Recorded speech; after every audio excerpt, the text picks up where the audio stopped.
Alright, brief update. It probably doesn't look like a whole lot has changed since the last time I had my video. I think I showed that the top end was off the car at that point. I've now gotten the axles out of both sides on this car, and I gave it the same treatment I did to this one. Pulled the wheels, pulled the bearings, got everything apart, pulled out the axles, and actually put it all back together. I'm going to put this car up on the next step here. This car goes up on the jack stands just like this one did, and I'll start pulling things apart underneath. Drive shaft will come off, transfer case will come out, well, exhaust will come off, drive shaft gets dropped, transfer case comes out, EGR tube gets taken off, just like I did on the other one, so I've got that little bit of extra clearance. Then we're ready to put on the engine crane holder, whatever. Put it on, hold this engine up, get this tranny out, and we'll be ready to put the other tranny on into this car. So that'll be a monumental moment. So as far as this project goes, once I get this transmission out, I guess we'll call this project halfway done. Looking forward to that. I'm really looking forward to getting to the point where I'm putting things back together rather than taking it apart. This car was a Minnesota car. We have salt here in Pennsylvania that, you know, is really lousy on things, but that car is not really rusty, and surprisingly, as a Minnesota car goes, this one's not either. As far as the purchase is concerned, I'm extremely happy with what I've gotten as far as that's concerned. This bearing and bolt coming off the passenger side, it gave me fits. Literally took me 2 nights to get 4 bolts out. A lot of soaking with PV and a lot of turning with big breaker bars. I actually had to have the wheel was off, everything was turned. I didn't video any of that. It was just me struggling an eighth of a turn at a time till I finally got them out, and it's just it was a matter of rusty bolts. It's not the situation I had on that car where somebody had put thread locker red on it for idiotic reasons. But I did get them out. The bearing on this side seems good. It's tight. It's not loose or wobbly, but when I spin it, it definitely makes noise like it maybe has rust in it. I think when it's all said and done, I know the rotors on this thing are lousy. Very, very rusty on the inside. Brand new brake pads, but there goes my autofocus. See if we can get that to come back. There we go. She's back in focus. Very, very rusty rotors on this car. Somebody put brand new brake pads on very rusty rotors. I don't get that, but that's what they did. So the rotors on this car are very good. The wheel bearings in this car are also very good. So wheels will have to come back off to put axle shafts back in. I think when I do that, the rotors from this car will go on this card, along with at least the one wheel bearing. This one's brand new on this side. Somebody had just changed it. It was actually shiny new when I got in there. The passenger side, however, seems to me that was probably the OEM shaft I was looking, or bearing I was looking at.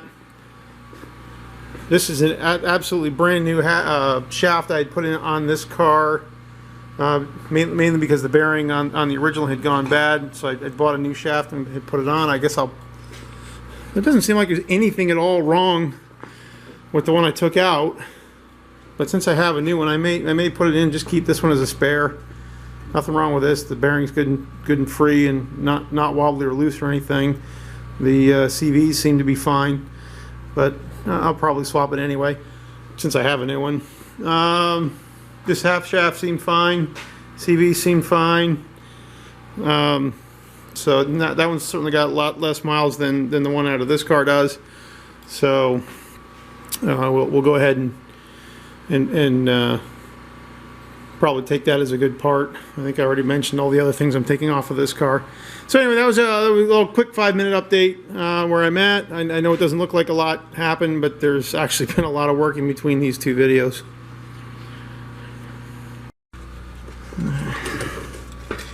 Come on, focus. All right, I don't know how much I showed this on my other videos of the other car, but I thought I would take a minute on this one when I'm getting ready to do the same job to pull the tranny. Even though I'm taking out the top, you still have a lot of things you got to remove from the bottom. There's our transfer case right there. You can see I have the axle shafts out. You can see I put the wheels back on, no axle shafts in here. So it's out from this side. It's obviously it's out from the other side.